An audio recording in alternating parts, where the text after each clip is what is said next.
First thing तो मैं बोलूँगी कि कंपार्टमेंट एग्ज़ाम हो ही ना स्टूडेंट को प्रमोट किया जाए, क्योंकि क्या है यार कि कोरोना का भी खतरा रहेगा। और वहीं क्या हुआ कि कुछ स्टूडेंट का एग्ज़ाम कैंसिल हो गया था, कुछ स्टूडेंट्स ने एग्ज़ाम नहीं दिया था और वो आज पास हैं। और जिन स्टूडेंट्स ने अपने पूरे के पूरे 5 के 5 या फिर 6 एग्ज़ाम जिन्होंने दिए हैं, उनके साथ क्या हुआ कि आज या तो वो फेल हैं या फिर उनकी आई है कंपार्टमेंट। तो यार मैं चाहूँगी कि पहली बात तो कंपार्टमेंट एग्ज़ाम हो ही ना, लेकिन यार अगर कंपार्टमेंट एग्ज़ाम हुआ तो ये भी बड़ी बात है कि अगर कंपार्टमेंट एग्ज़ाम नहीं हुआ, वो तो हर कोई चाहता है कि यार मैं आप लोगों के सपोर्ट में हूँ, मेरी कोचिंग के इतने सारे स्टूडेंट हैं वो लोग भी फेल हुए हैं, कंपार्टमेंट आई है तो यार बहुत बुरा लग रहा है। तो मैं भी यही चाहती हूँ कि कंपार्टमेंट एग्ज़ाम ना हो, स्टूडेंट्स को प्रमोट किया जाए। लेकिन यार बड़ी बात ये है कि अगर एग्ज़ाम हो गया तो ऐसे हाथ पे हाथ रखे काम तो बनेगा नहीं।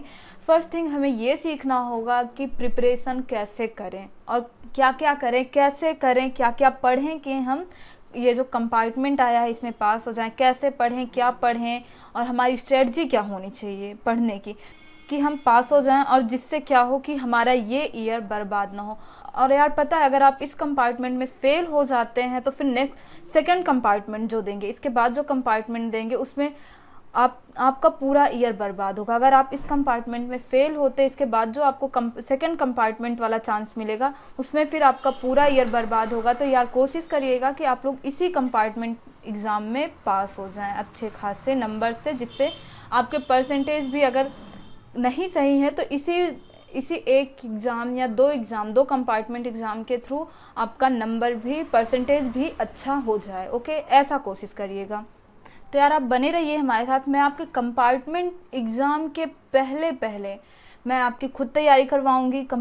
स्पेशली कंपार्टमेंट स्टूडेंट्स के लिए मैं स्पेशली तैयारी करवाऊंगी, so don't worry about it.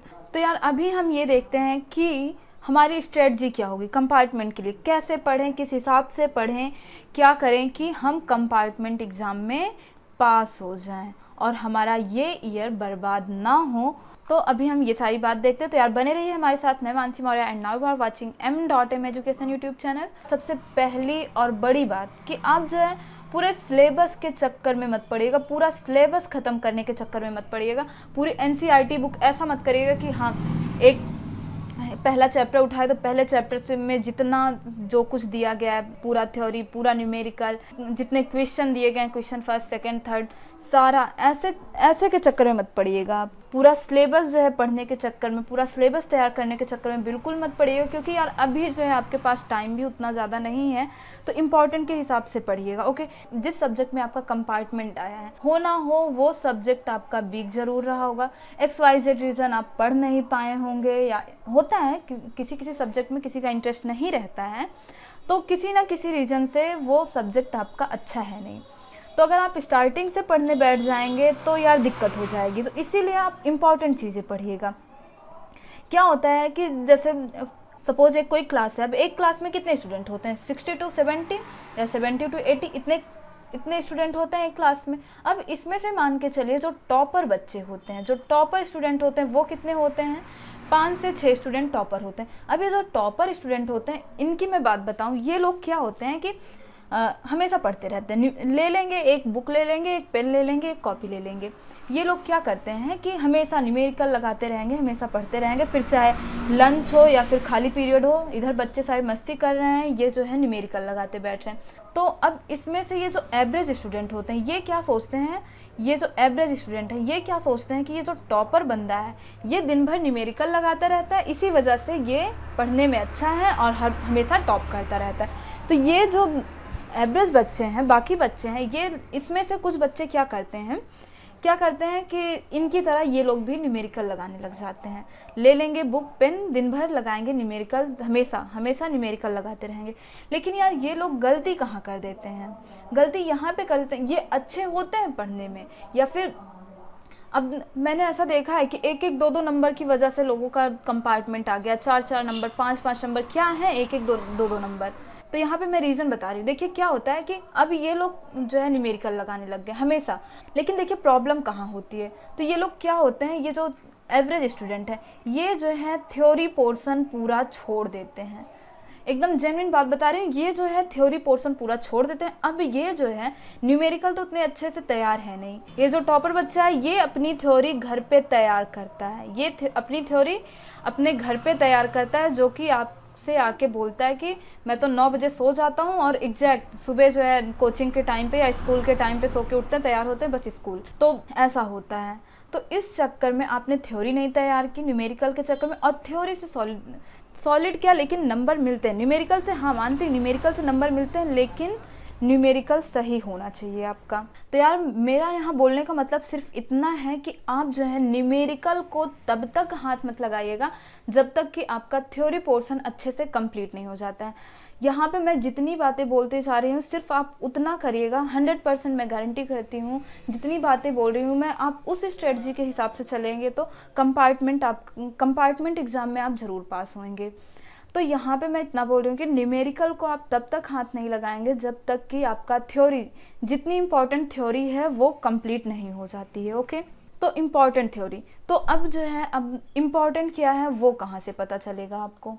तो यार अब इम्पॉर्टेंट क्या क्या है ये भी बात है। तो यार मैं आपको बताऊँ, अब एक वीडियो में इतना लंबा सिलेबस है आपका, फिर चाहे वो केमिस्ट्री हो, बायो हो, या फिर मैथ, या फिर 10th क्लास का, 10th 12th मैं दोनों क्लास की बात करूँ, मैं हर क्लास का हर जिस सब्जेक्ट में आप लोगों की कंपार्टमेंट आई है, केमिस्ट्री, बायो, मैथ, और इधर 10th क्लास की साइंस ले लीजिए, 10th क्लास की मैथ, तो इन सारे सब्जेक्ट के इम्पॉर्टेंट टॉपिक मैं आपको प्रोवाइड करने की कोशिश करूंगी। तो यार ये सारी बातें एक वीडियो में तो कंप्लीट नहीं हो पाएंगी, इसके लिए 5 से 6 वीडियो बनाने पड़ेंगे। तो आप बने रहिए हमारे साथ, चैनल को सब्सक्राइब कर लीजिए, बेल आइकन पर प्रेस कर लीजिए, जिससे आपको वीडियोज़ के नोटिफिकेशंस भी मिलते रहेंगे और आप हमारे साथ लगातार बने भी रहेंगे। फिर चाहे इंपॉर्टेंट टॉपिक का हो या फिर मैं कोई लेक्चर अपलोड करूँ इससे रिलेटेड, तो जिससे आपको वीडियोज़ तुरंत मिल जाएँ। ओके, तो मैं यहाँ पर ये बोल रही थी कि न्यूमेरिकल, मैं फिर से वापस से बात बोल रही हूँ कि न्यूमेरिकल को आप तब तक हाथ नहीं लगाएंगे जब तक कि आपका थ्योरी पोर्शन अच्छे से कंप्लीट नहीं हो जाता है, और पूरे सिलेबस के चक्कर में तो बिल्कुल मत पड़िएगा। तो आपको फर्स्ट नंबर पे क्या करना है ये बात आपको समझ में आई, और फिर उसके बाद सेकंड नंबर पे आपको क्या करना है। सेकंड नंबर पे आपको क्या करना है, लास्ट 10 ईयर के क्वेश्चन पेपर आपको सॉल्व करने हैं। क्या करना है आपको, लास्ट 10 ईयर के क्वेश्चन पेपर आपको सॉल्व करने, लास्ट 10 ईयर क्वेश्चन पेपर यहाँ पे लिख लीजिए, लास्ट 10 ईयर के आपको क्वेश्चन पेपर सॉल्व करने हैं। तो यार सॉल्व करने हैं, लेकिन बड़ी बात यह है कि सॉल्व कैसे करना है, ध्यान रखिएगा, सॉल्व कैसे करना। हाँ आप यही करेंगे ना कि एक अनसॉल्व ले लेंगे, कॉपी ले लेंगे, पेन ले लेंगे, बैठ जाएंगे क्वेश्चन पेपर सॉल्व करने और फिर बहुत ज़्यादा होगा तो क्या होगा कि आप जो है टाइम देख लेंगे कि हाँ हमें कितने से कितने टाइम तक करना है। तो यार ध्यान रखिए, ऐसे आपको बिल्कुल नहीं करना है कि आप जो है एक अनसॉल्व ले लीजिए, क्वेश्चन पेपर सॉल्व करने बैठ जाइए, ऐसा बिल्कुल मत करिएगा। देखिए मैं यहाँ पे क्या बोल रही हूँ, लास्ट 10 ईयर क्वेश्चन पेपर आपको सॉल्व करने हैं। लास्ट 10 ईयर क्वेश्चन पेपर आप कहीं से अरेंज करिए, आपको मार्केट में भी अवेलेबल होगा या फिर आप ऑनलाइन देख सकते हैं। तो यहाँ से आप, हाँ अगर आप ऑनलाइन देखते हैं तो उसका क्या करिए कि आप जो है फोटोकॉपी निकलवा लीजिए। अब जब फोटोकॉपी निकलवाएंगे आप लास्ट 10 ईयर का क्वेश्चन पेपर, तो लास्ट 10 ईयर के क्वेश्चन पेपर सब सामने रखिए, आप अपनी बुक उठाइए। फिर उसके बाद जैसा कि आपका फर्स्ट चैप्टर है, अब क्या है आपका फर्स्ट चैप्टर है, तो फर्स्ट चैप्टर में देखिए कि पूरे टोटल 10 ईयर के क्वेश्चन पेपर, लास्ट 10 ईयर के क्वेश्चन पेपर आपके जस्ट सामने हैं, आपकी बुक है। तो अब आप फर्स्ट चैप्टर में देखिए कि लास्ट 10 ईयर में फर्स्ट चैप्टर से कौन कौन से क्वेश्चन आए हैं। क्या करना है आपको, लास्ट 10 ईयर का क्वेश्चन पेपर रखना है और फर्स्ट चैप्टर में से देखना है कि फर्स्ट चैप्टर से 10 ईयर में कितने कितने क्वेश्चन आए हैं। और ये फर्स्ट चैप्टर के वो सारे क्वेश्चन जो है आपको सॉल्व करने हैं, और कुछ इंपॉर्टेंट क्वेश्चन यदि छूट रहे होंगे तो वो तो मैं आपको बताऊंगी ही आगे, तो उसे आप सॉल्व कर लीजिएगा जो मैं बताऊंगी। अगर उस इम्पॉर्टेंट क्वेश्चन में से अगर यहाँ पे छूट रहे होंगे क्वेश्चन तो जो मैं बताऊंगी उसमें से आप देख लीजिएगा। तो ये फर्स्ट चैप्टर से तब क्या होगा ना कि फर्स्ट चैप्टर से आपका एक भी इंपॉर्टेंट क्वेश्चन नहीं छूटेगा, और फर्स्ट चैप्टर से जितने इंपॉर्टेंट क्वेश्चन होंगे वो होंगे आपके तैयार। तो फिर क्या होगा कि फर्स्ट चैप्टर से आपका क्वेश्चन कहीं नहीं गया, फर्स्ट चैप्टर से आपके सारे नंबर आने हैं। सेम यही चीज़ सेकेंड चैप्टर में करनी है। सेकेंड चैप्टर में भी आप जो है लास्ट 10 ईयर के क्वेश्चन पेपर सामने रखिए, फिर उसके बाद आप अपनी बुक में सेकंड चैप्टर खोलिए और जितने सेकंड चैप्टर से लास्ट 10 ईयर में जितने भी क्वेश्चन आए हैं उन्हें आप नोट डाउन करिए और उन सारे क्वेश्चन को सॉल्व करिए और इस तरीके से उन क्वेश्चन को सॉल्व कर डालिए कि आपको कभी भी कहीं भी वो क्वेश्चन सॉल्व करना हो आप सॉल्व कर लें। आप भुलाना चाहें उस क्वेश्चन को तब भी वो क्वेश्चन आप भूल ना पाएँ। इस तरीके से सॉल्व करिएगा यार। मैं 100% गारंटी करती हूँ, अगर आप जितने चैप्टर, देखिए आपका कंपार्टमेंट कितने सब्जेक्ट में आया है, 1 या 2 सब्जेक्ट में कंपार्टमेंट लगी है, तो ये जो 1 या 2 सब्जेक्ट हैं, इन 1 या 2 इन सब्जेक्ट के अगर आप हर चैप्टर ऐसे पढ़ लेते हैं तो डेफिनेटली मान के चलिए आपका तैयार है। और फिर उसके बाद भी मैं आपके साथ हूँ, मैं बोल रही हूँ कि मैं आपकी प्रिपरेशन करवाऊँगी, मैं खुद आपकी प्रिपरेशन करवाऊँगी। आप मेरा यकीन मानिए, आप कंपार्टमेंट में ज़रूर पास होंगे अगर आप ऐसा करते हैं तो। और थर्ड नंबर पे आपको क्या करना है, देखिए आप जितने भी क्वेश्चन करेंगे, थर्ड नंबर पे आपको ये करना है कि आप जितने भी क्वेश्चन सॉल्व करिएगा, बस ये मान के चलिएगा ये जो क्वेश्चन आप सॉल्व कर रहे हो ना, ये आपके एग्ज़ाम में आएगा। ये आपके एग्ज़ाम में आएगा नहीं, आएगा ही आएगा आपके एग्ज़ाम में। आप जो क्वेश्चन सॉल्व कर रहे हैं वो मान के चलिए कि आपके एग्ज़ाम में आएगा ही आएगा वो क्वेश्चन। और हाँ आपको मैं बता दूं, जैसा कि मैंने यहाँ पे कहा लास्ट 10 ईयर का क्वेश्चन, तो यार अगर आपको दिक्कत होती है, आपको लास्ट 10 ईयर के क्वेश्चन नहीं मिलते हैं, ये लास्ट 10 ईयर के क्वेश्चन पेपर नहीं मिलते हैं, ना मार्केट में मिलते हैं ना फिर ऑनलाइन, अगर आपको दिक्कत होती है तो आप हमसे बोलिएगा, कमेंट बॉक्स में आप बोल दीजिएगा, मैं आपको क्वेश्चन पेपर प्रोवाइड करवा दूंगी। चाहे फिर वो केमिस्ट्री के स्टूडेंट हों या फिर बायो वाले हों या फिर मैथ हो, मैं दोनों क्लास की बात कर रही हूँ, 10th एंड 12th दोनों क्लास की मैं बात कर रही हूँ। क्वेश्चन पेपर मैं चैप्टर वाइज आपको सारे क्वेश्चन प्रोवाइड करवा दूंगी कि लास्ट 10 ईयर में फर्स्ट चैप्टर से कितने क्वेश्चन आए हैं, सेकंड चैप्टर से लास्ट 10 ईयर में कितने क्वेश्चन आए हैं। तो ये सारी चीज़ें आप जो है, अगर आपको चाहिए, अगर आपको नहीं मिलता है तो आप हमसे कमेंट बॉक्स में बोल दीजिएगा, मैं आपको प्रोवाइड करवा दूंगी। ओके। और हाँ, फिर उसके बाद आपको थर्ड नंबर पे क्या करना है, आपको पता है कि आपको थर्ड नंबर पे ये करना है कि आप जो भी क्वेश्चन सॉल्व करिए वो ये मान के चलिए कि वो क्वेश्चन आपके एग्जाम में आएगा ही आएगा। और फिर उसके बाद फोर्थ नंबर पे आपको क्या करना है, आपको स्टार्टअप कहाँ से करना है, आप स्टार्टअप इजी चैप्टर से करिएगा।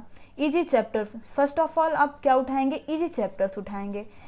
देखिए जब आप इजी चैप्टर्स उठाएंगे तो आप थोड़ा सा मोटिवेट होंगे कि हाँ हो रहा है, अच्छे से हो जा रहा है, तो आप इजी चैप्टर उठाइएगा। ये नहीं, जैसे कि 12th की अगर मैं बात कर लूँ, 12th केमिस्ट्री की, तो 12th केमिस्ट्री में मान के चलिए 12th केमिस्ट्री की मैं जैसे बात कर लूँ, इजी चैप्टर्स की मैं जैसे बात कर रही हूँ, इजी चैप्टर्स जैसे 12th की मैं बात कर लूँ, 12th केमिस्ट्री की, तो बायोमोलिक्यूल्स हो गया, इधर पॉलीमर्स हो गया और केमिस्ट्री ब्रिडेन इन लाइफ हो गया। तो ये सारे चैप्टर हैं जो इजी हैं और नंबर भी इसमें से आपको मिलेंगे, अच्छे खासे नंबर मिलेंगे आपको इसमें से। बायोमोलिक्यूल्स से आपको मिल जाएंगे 4 नंबर के क्वेश्चन आते हैं, और पॉलीमर्स से आते हैं 3 नंबर के क्वेश्चन, और पॉलीमर्स से 3 नंबर के क्वेश्चन आते हैं, केमिस्ट्री ब्रिड इन लाइफ से 3 क्वेश्चन आते हैं। तो यार यहाँ पे देखिए 10 नंबर आपके यहीं पे हो गए। इजी चैप्टर्स की मैं जैसे बात करें तो आप अपने हिसाब से सेट कर लीजिएगा। वैसे ये चैप्टर तो सबके लिए ही इजी होंगे, बायोमोलिक्यूल्स, पॉलीमर्स, केमिस्ट्री ब्रिड इन लाइफ, और देखिए नंबर भी ठीक ठाक हैं।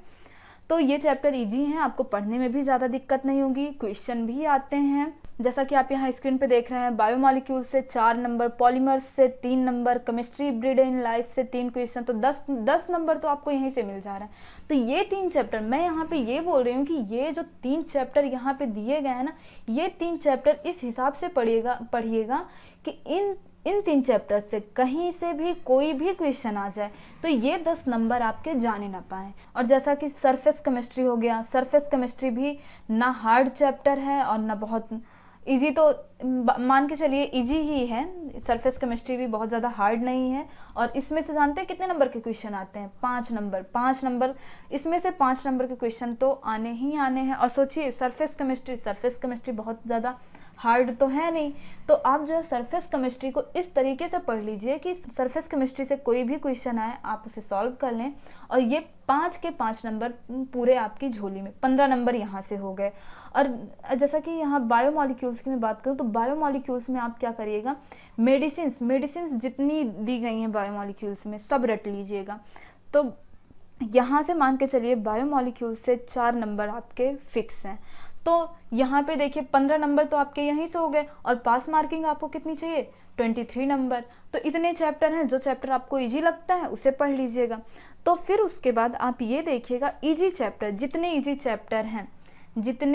चैप्टर हैं वो आपके अच्छे से तैयार हो गए हो, कि इस लेवल का हो गया हो कि हाँ भाई, जैसा कि यहाँ पे मैंने बात की सरफेस केमिस्ट्री से, जब आपको ऐसा लगने लगे कि हाँ सरफेस केमिस्ट्री से बहुत ज़्यादा क्या पूछ सकते हैं, बहुत ज़्यादा ये पूछ सकते हैं, बायोमॉलिक्यूल से बहुत ज़्यादा यही तो पूछेंगे, ज़्यादा से ज़्यादा इतना ही पूछेंगे। जब आपको ऐसा लगने लगे कि ये जितने क्वेश्चन पूछे जाएंगे मैं तो उन्हें सॉल्व कर लूँगा, बहुत ज़्यादा ये पूछा जाएगा, हाँ ये तो तैयार है, बहुत ज़्यादा ये पूछा जाएगा, हाँ ये तो तैयार है, तो जब आपको ऐसा लगने लगे तब हार्ड चैप्टर उठाइएगा। फिर उसके बाद आप आगे देखिएगा, फिर न्यूमेरिकल पे जाइएगा। तो सेम यही चीज़ आपको हर सब्जेक्ट, मैं 10th क्लास की भी बात करूं तो 10th क्लास वालों को भी सेम यही प्रोसेस अपनाना है। पहले इजी चैप्टर करिएगा। तो यार मैं अभी जो है सारे सब्जेक्ट की बात नहीं कर सकती हूँ, यहाँ हम तो एक एग्जाम्पल लिए थे कि हाँ आपको इस हिसाब से पढ़ना है। तो 10th वाले भी यही करेंगे, और फिर चाहे वो फिजिक्स, केमिस्ट्री की तो मैंने बात ही की कि यहाँ पे आपको ऐसे ऐसे पढ़ना है, और बायोलॉजी, मैथ और जैसे साइंस 10th क्लास की साइंस में भी स्टूडेंट की कंपार्टमेंट आई है, तो उन लोगों को भी ऐसे ही इसी स्ट्रेटजी के साथ पढ़ना है। फर्स्ट ऑफ ऑल आपको क्या करना है, इजी चैप्टर्स आपको उठाने हैं। इजी चैप्टर्स में फिर आपको इस तरह से प्रिपरेशन करना है कि हाँ जब आपको लगने लगे कि इस चैप्टर से बहुत ज़्यादा पूछेगा, यही तो पूछेगा, और हाँ एक बात और ध्यान रखिएगा, आप जो है एक डेडलाइन क्रिएट करके रखिएगा कि हाँ ये चैप्टर में, फिर चाहे कोई भी चैप्टर हो, जैसा कि आप पहला चैप्टर स्टार्ट कर रहे हैं, आप जो भी चैप्टर इजी मानते हो, जैसा कि मैं केमिस्ट्री की बात करूँ, चलिए ठीक है बायोमॉलिक्यूल्स लेते हैं, तो ठीक है हम बायोमॉलिक्यूल्स उठाएं। तो इस बायोमॉलिक्यूल्स को हमें 1 या 2 दिन, जो भी आप टाइम टेबल सेट करिएगा, एक डेडलाइन क्रिएट करिएगा कि हमें इतने दिन में इसे ख़त्म कर लेना है। और हाँ याद रखिएगा, ऑनेस्टली ख़त्म करिएगा उस चैप्टर को, और पूरी तरीके से तैयार करिएगा कि उस चैप्टर से कहीं से भी कोई भी क्वेश्चन आए आप उसे सॉल्व कर लो, और उस क्वेश्चन से नंबर जाने ना पाए, और नंबर सारे आपकी झोली में आए। तो इतना करिएगा, ओके। और लास्ट 10 ईयर क्वेश्चन की बात मैं करूँ, लास्ट 10 ईयर क्वेश्चन यार इसे ज़रूर सॉल्व करिएगा, इससे आपको पता ये चलेगा कि किस टाइप के क्वेश्चन आते हैं, और यही जो क्वेश्चन है ना, यही घुमा फिरा के दिए जाते हैं, बहुत ज़्यादा कहीं दूर से नहीं आता है क्वेश्चन। अब सोचिए लास्ट 5 ईयर में जो क्वेश्चन पूछा गया रहा होगा, हो सकता है वही रिपीट हो जाए। और तीसरी बात जो मैंने बताई थी, तो तीसरी बात जो हम बोले थे कि कोई भी क्वेश्चन आप सॉल्व करिएगा, ये बात मान के चलिएगा कि ये क्वेश्चन आएगा ही आएगा एग्जाम में। तो यार यहाँ पे जितनी बातें मैंने आपको बताई हैं वो सब आप फॉलो करिए, और आगे तो मैं आपको बताऊंगी ही कि कौन सा टॉपिक ज़्यादा इंपॉर्टेंट है, कैसे पढ़ना है, क्या पढ़ना है, मैं आपकी पूरी प्रिपरेशन करवाऊंगी, ओके। जब तक आपका एग्जाम नहीं हो जाता है मैं आपके साथ बनी, मैं आपकी तैयारी करवाऊंगी, मैं आपको कंपार्टमेंट एग्जाम में पास करवाऊंगी, ओके। तो यार बने रहिए हमारे साथ, डिमोटिवेट मत होइए, बस जो मैं बोल रही हूँ बस आप उतना करते जाइए, और टाइम वेस्ट बिल्कुल मत करिए, तैयारी करते रहिए कि भाई अब तो कंपार्टमेंट एग्जाम देना ही देना है, तो टाइम वेस्ट करने का क्या मतलब है। और वैसे हो सकता है तो मैं भी जस्ट कल से ही आपकी प्रिपरेशन स्टार्ट करवा दूंगी, ओके। फ्रेंड्स मिलते हैं नेक्स्ट वीडियो में। If you want to more videos, so friends like and subscribe m.m education YouTube channel, and thank you for watching this video. Bye bye.